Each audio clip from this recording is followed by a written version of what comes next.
नमो भगवते वासुदेवाय। आप सभी का हमारे YouTube चैनल पर हार्दिक स्वागत है। प्रिय भक्तजनों, आज से वैशाख माह प्रारंभ हो चुका है, तो आज से आप प्रतिदिन हमारे चैनल पर सुनेंगे वैशाख मास महात्म कथा।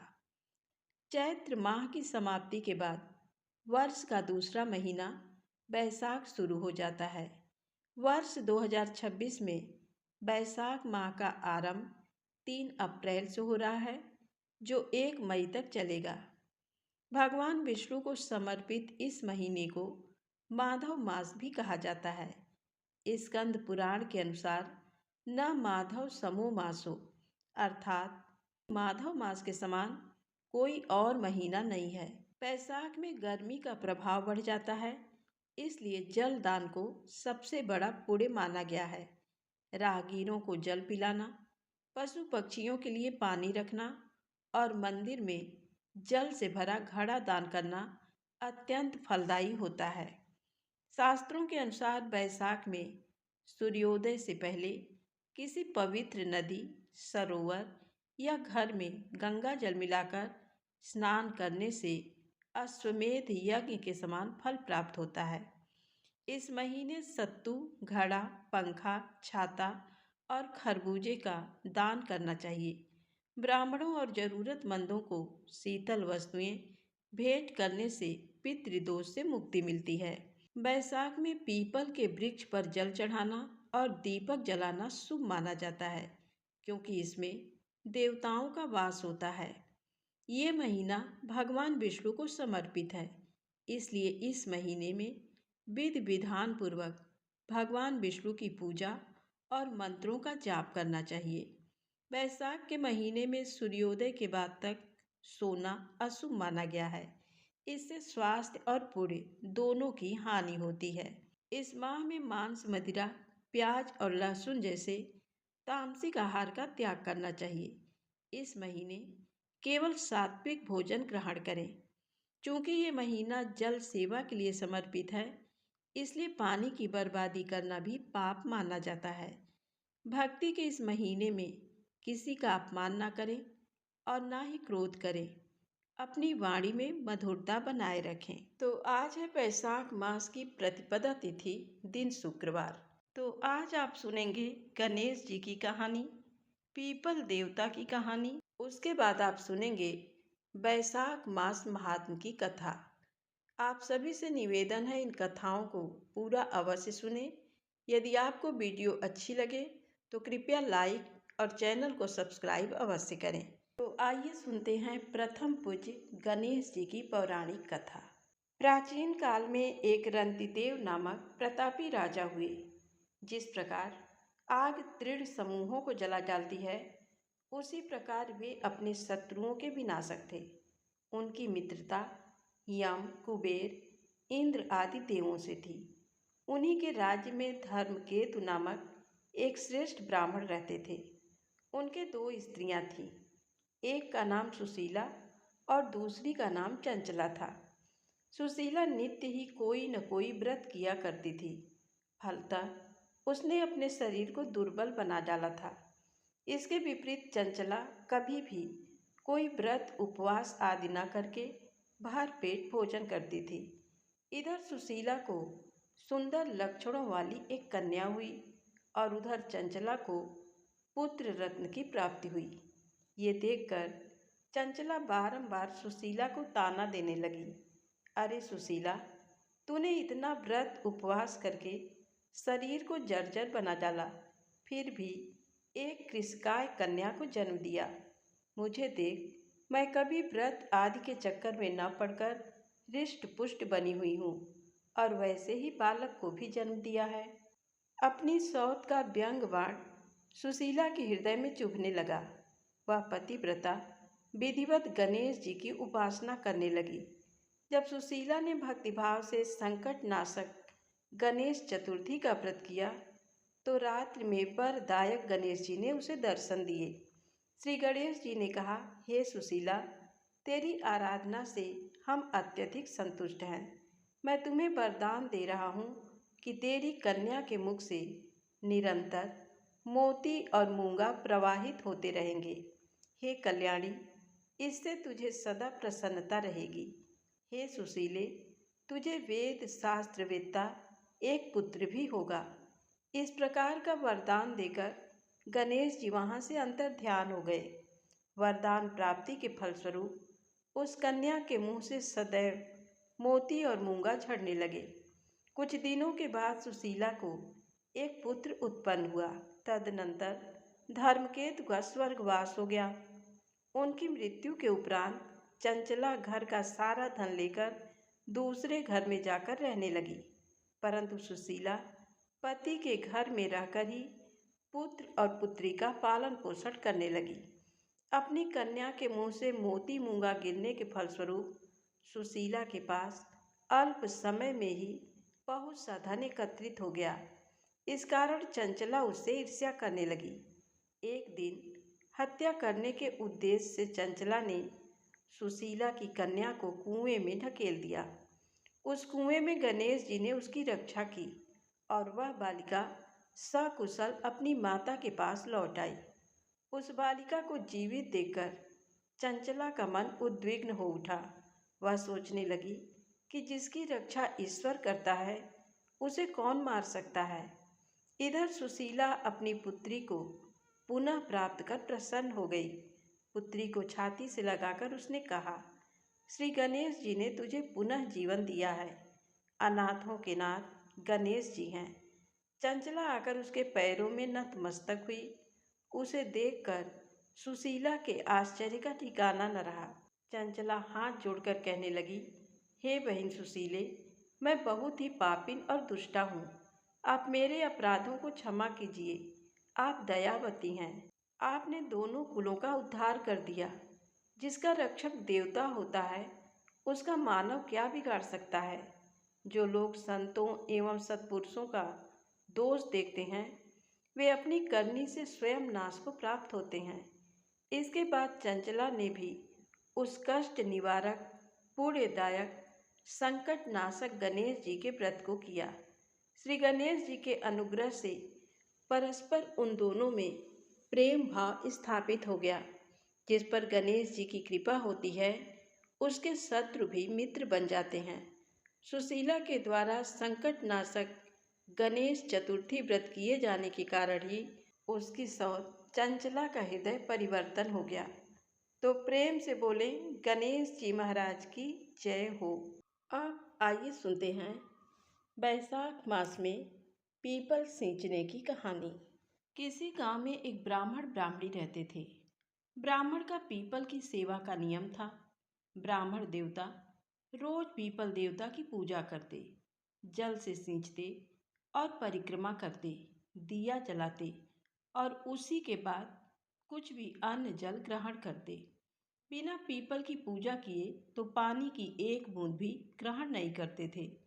इस तरह से पीपल देवता की पूजा करते करते ब्राह्मण को पूरा जीवन बीत गया।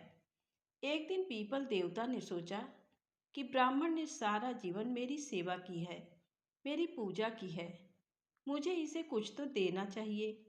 जब अगले दिन ब्राह्मण पीपल की पूजा करने के लिए आए तब पीपल सींचकर परिक्रमा कर रहे थे तो पीपल में से आवाज आई, तू मांग मैं देऊं, तू मांग मैं देऊं। ब्राह्मण ने आवाज सुनी तो चारों ओर देखने लगे कि आवाज कहाँ से आ रही है, पर उन्हें तो आसपास कोई भी दिखाई नहीं दिया। अब ब्राह्मण देवता आश्चर्य में पड़ गए। इसके बाद तो रोज ऐसा ही होने लगा। जब भी ब्राह्मण देवता पीपल की पूजा करने जाते रोज पीपल में से आवाज आती कि तू मांग मैं देऊं। यह सब देखकर ब्राह्मण घबराने लगे, क्योंकि उन्होंने सुन रखा था कि पीपल के पेड़ पर तो भूतों का वास होता है। तब उन्होंने सोचा कहीं ये आवाज किसी भूत प्रेत की तो नहीं है। ब्राह्मण देवता घबराकर अपने घर आ जाते और घर आकर भोजन भी नहीं करते। ऐसा कुछ दिन तक हुआ तो ब्राह्मणी ने देखा तो पूछने लगी कि ब्राह्मण देवता किस चिंता में बैठे हो, क्या बात है। तब ब्राह्मण ने सारी बात बताई तो ब्राह्मणी बोली, अरे आप तो बहुत ही भोले हैं। पीपल के पेड़ पर भूत प्रेतों का वास नहीं होता बल्कि पीपल के पेड़ में तो ब्रह्मा, विष्णु और महेश का वास होता है, पितरों का वास होता है, लक्ष्मी जी का वास होता है। हो सकता है ये आवाज़ भगवान की हो। भगवान आपकी भक्ति से प्रसन्न हुए हों और आपको वर देना चाहते हों। तब ब्राह्मण देवता जब अगले दिन पीपल सींचने गए तो फिर से आवाज़ आई कि तू मांग मैं दूँ।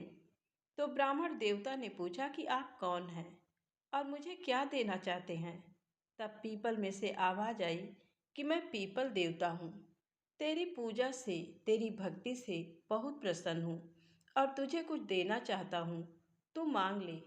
ब्राह्मण देवता बोले कि मुझे तो कुछ भी मांगना नहीं आता, मुझे नहीं पता कि क्या मांगना चाहिए। तब पीपल में से आवाज़ आई कि तुम अपनी पत्नी से पूछ लेना।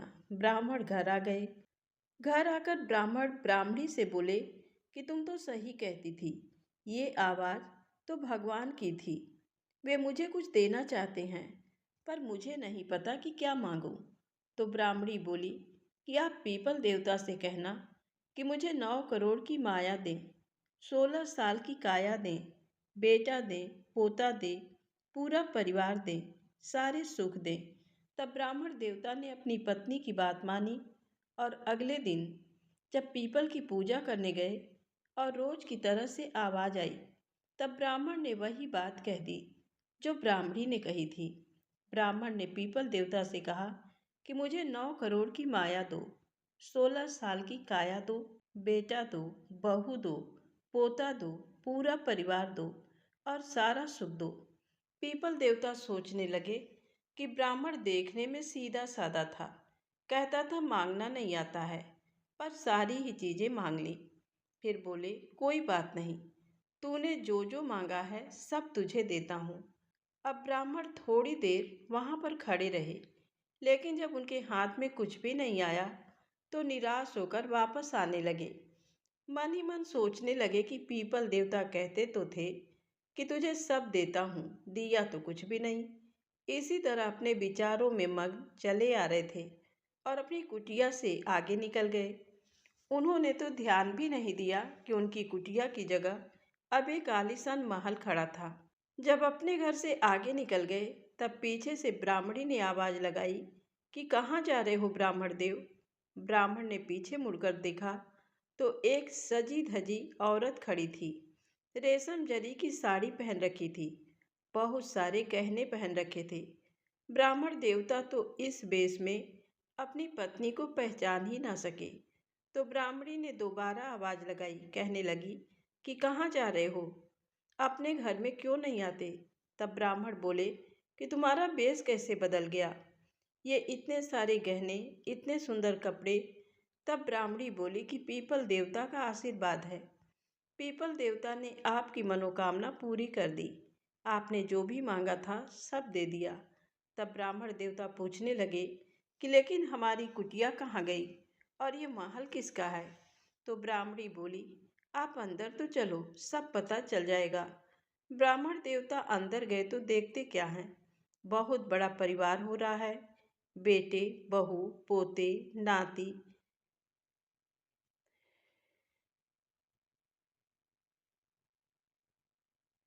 बहुत बड़ा परिवार हो रहा है, बेटे, बहू, पोते, नाती सब घूम रहे हैं। तो ब्राह्मणी बोली कि जैसे आपने मांगा था, पीपल देवता ने हमें सब दे दिया। देखिए, सारा परिवार हमारा ही है। अब तो ब्राह्मण देवता बहुत ही खुश हो गए और उन्होंने मन ही मन पीपल देवता को बहुत धन्यवाद दिया। हे पीपल देवता, जैसे आपने ब्राह्मण की मनोकामना पूरी की, वैसे ही आपकी पूजा करने वाले, कथा पढ़ने वाले, कथा सुनने वाले सबकी मनोकामना पूरी करना। बोलिए पीपल महाराज की जय हो।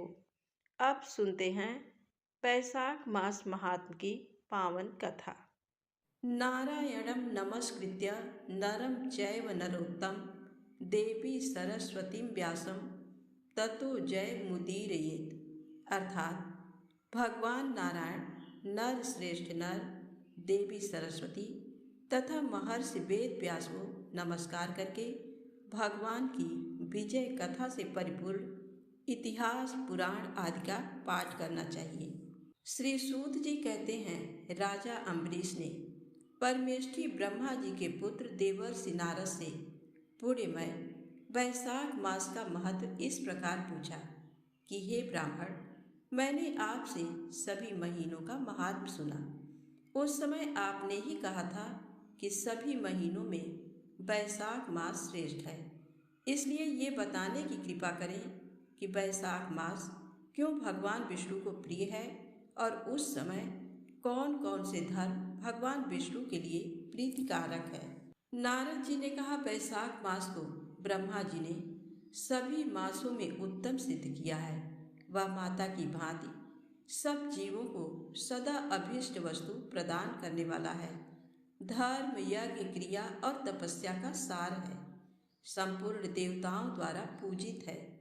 जैसे विद्याओं में वेद विद्या, मंत्रों में प्रणव, वृक्षों में कल्प वृक्ष, धेनुओं में कामधेनु, देवताओं में विष्णु, वर्णों में ब्राह्मण, प्रिय वस्तुओं में प्राण, नदियों में गंगा जी, तेजों में सूर्य, अस्त्र शस्त्रों में चक्र, धातुओं में स्वर्ण, वैष्णवों में शिव तथा रत्नों में कौस्तुभ मणि है, उसी प्रकार धर्म के साधनभूत महीनों में वैशाख मास सबसे उत्तम है।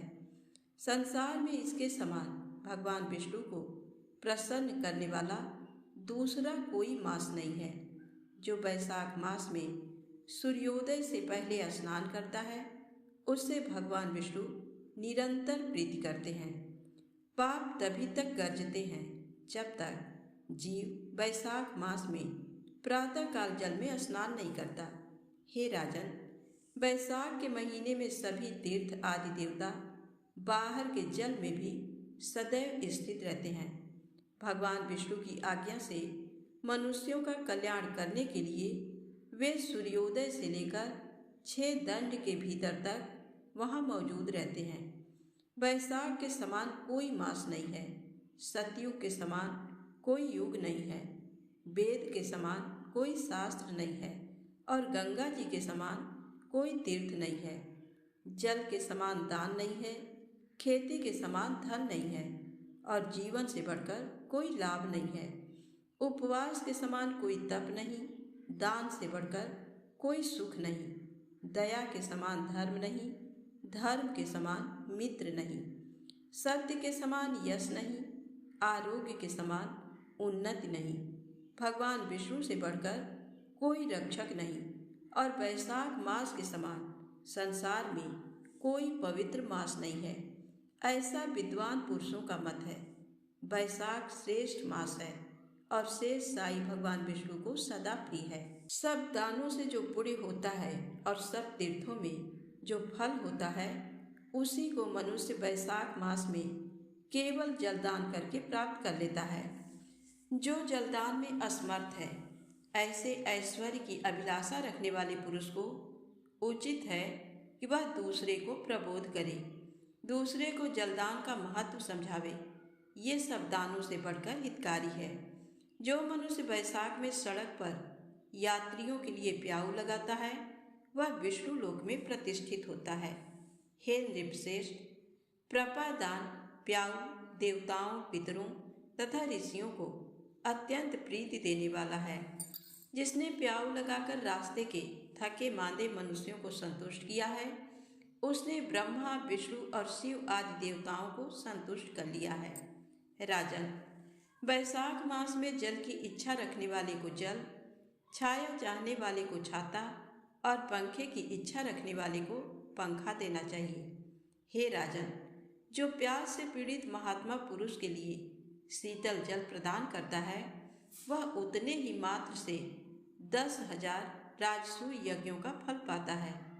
धूप और परिश्रम से पीड़ित ब्राह्मण को जो पंखा डुलाकर हवा करता है, वह उतने ही मात्र से निष्पाप होकर भगवान का पार्षद हो जाता है। जो मार्ग से थके हुए श्रेष्ठ द्विज को वस्त्र से भी हवा करता है, वह उतने से ही मुक्त हो भगवान विष्णु का सायुज्य प्राप्त कर लेता है। जो शुद्ध चित्त से ताड़ का पंखा देता है, वह सब पापों का नाश करके ब्रह्म लोक को जाता है।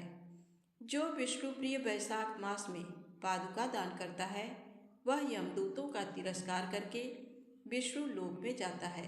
जो मार्ग में अनाथों के ठहरने के लिए विश्रामशाला बनवाता है उसके पूरे फल का वर्णन नहीं किया जा सकता। मध्याह्न में आए हुए ब्राह्मण अतिथि को यदि कोई भोजन दे तो उसके फल का अंत नहीं है। हे राजन, अन्नदान मनुष्यों को तत्काल तृप्त करने वाला है, इसलिए संसार में अन्न के समान कोई दान नहीं है। जो मनुष्य मार्ग के थके हुए ब्राह्मण के लिए आश्रय देता है उसके पूरे फल का वर्णन नहीं किया जा सकता। भूपाल, जो अन्नदाता है वह माता पिता आदि का भी विस्मरण करा देता है, इसलिए तीनों लोकों के निवासी अन्नदान की ही प्रशंसा करते हैं। माता और पिता केवल जन्म के हेतु हैं, पर जो अन्न देकर पालन करता है मनीषी पुरुष इस लोक में उसी को पिता कहते हैं। महीरथ नाम का एक राजा था जो सदा कामनाओं में आसक्त और अजितेंद्रिय था। वह केवल वैशाख स्नान के सुयोग से स्वतः वैकुंठ धाम को चला गया। वैशाख मास के देवता भगवान मधुसूदन हैं, अतएव वह सफल मास है। वैशाख मास में भगवान की प्रार्थना का मंत्र इस प्रकार है। हे मधुसूदन, हे देवेश्वर माधव, मैं मेष राशि में सूर्य के स्थित होने पर वैशाख मास में प्रातः स्नान करूंगा। आप इसे निर्विघ्न पूर्ण कीजिए।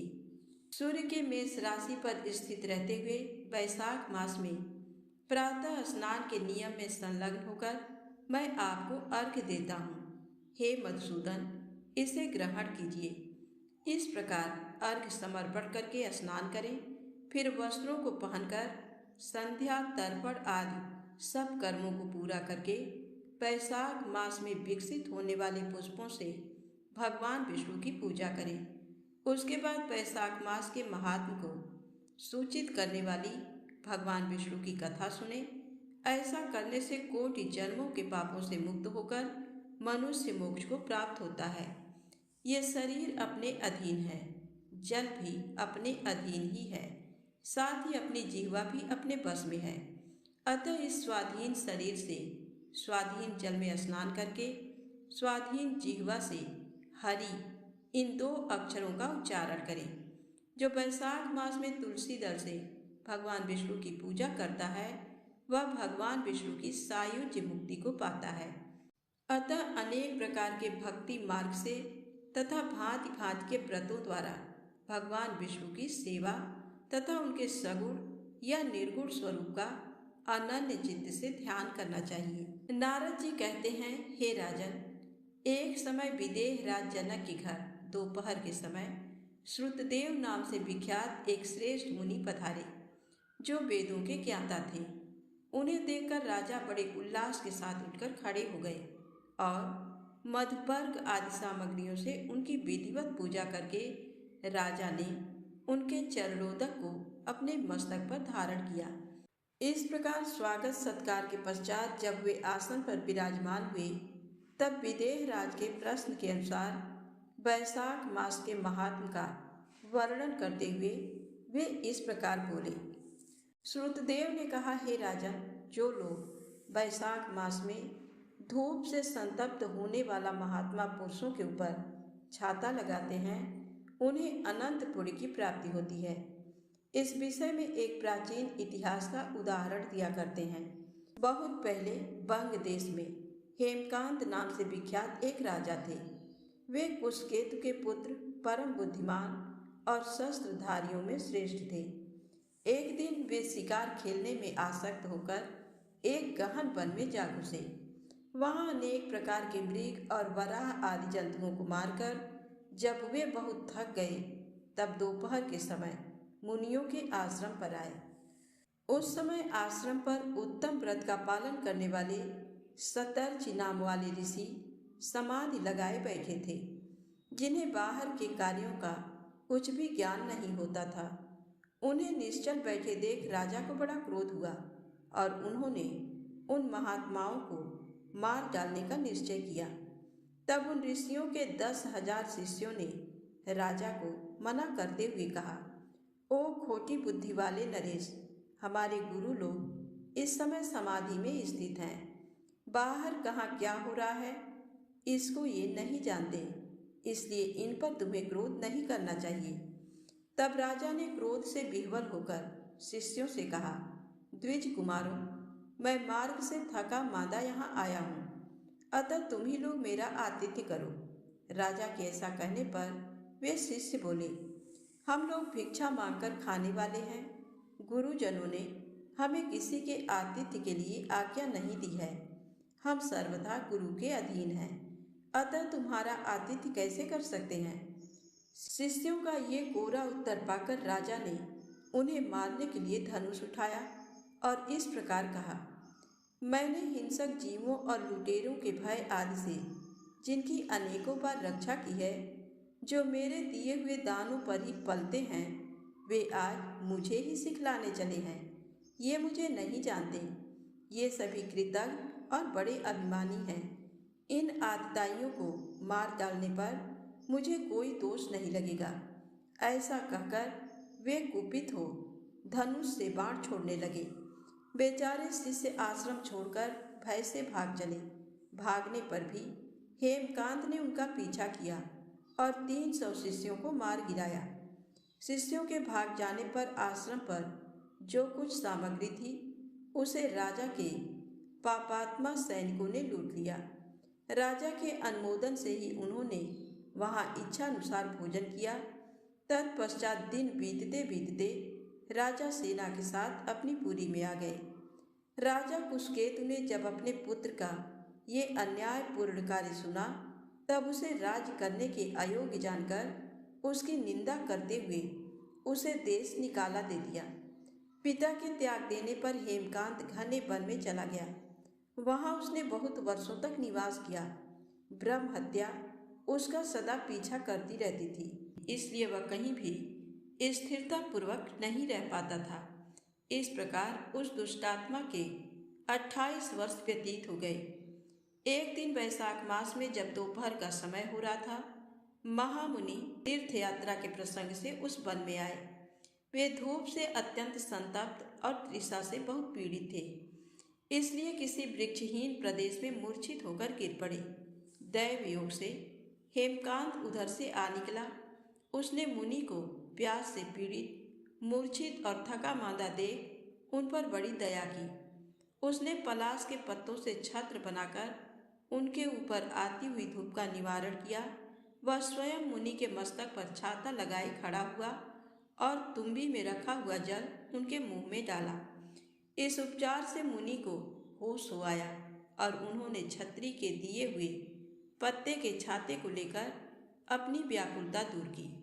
उनकी इंद्रियों में कुछ शक्ति आई और वे धीरे धीरे किसी गांव में पहुंच गए।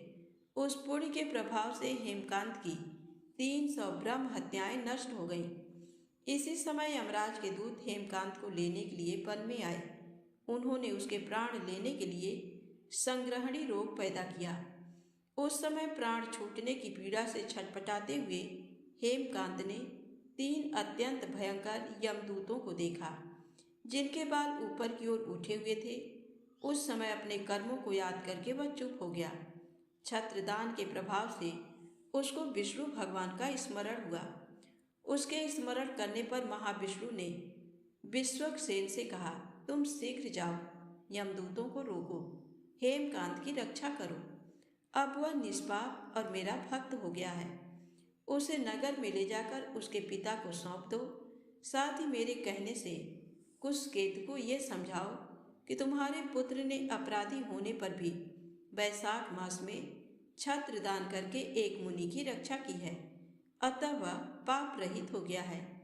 इस पुण्य के प्रभाव से वह मन और इंद्रियों को अपने बस में रखने वाला, दीर्घायु, शूरता और उदारता आदि गुणों से युक्त तथा तुम्हारे समान गुणवान हो गया है।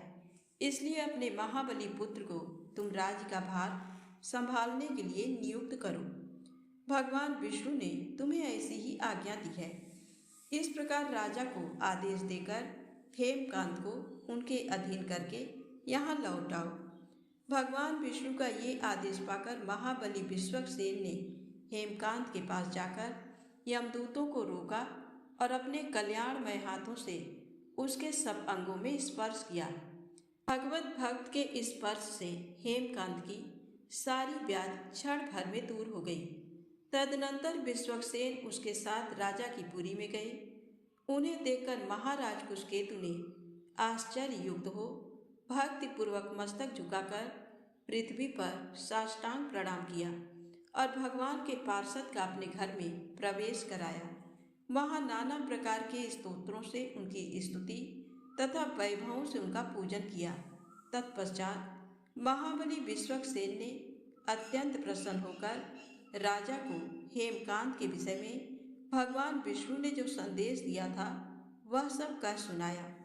उसे सुनकर कुशकेतु ने पुत्र को राज पर बिठा दिया और स्वयं विश्वक्सेन की आज्ञा लेकर पत्नी सहित वन को प्रस्थान किया। तदनंतर महामना विश्वक्सेन ने हेमकांत से पूछकर और उसकी प्रशंसा करके श्वेत द्वीप में भगवान विष्णु के समीप चले गए।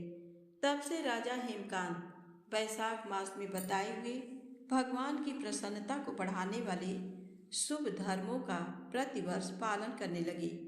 वे ब्राह्मण भक्त, धर्मनिष्ठ, शांत, जितेंद्रिय, सब प्राणियों के प्रति दयालु और संपूर्ण यज्ञों की दीक्षा में स्थित रहकर सब प्रकार की संपदाओं से संपन्न हो गए। उन्होंने पुत्र, पौत्र आदि के साथ समस्त भोगों का उपभोग करके भगवान विष्णु का लोक प्राप्त किया। वैशाख मास सुख से साध्य अतिशय पुण्य प्रदान करने वाला है। पाप रूपी ईंधन को अग्नि की भांति जलाने वाला, परम सुलभ तथा धर्म, अर्थ, काम, मोक्ष चारों पुरुषार्थों को देने वाला है। तो प्रेम से बोलें, श्री हरि विष्णु भगवान की जय हो।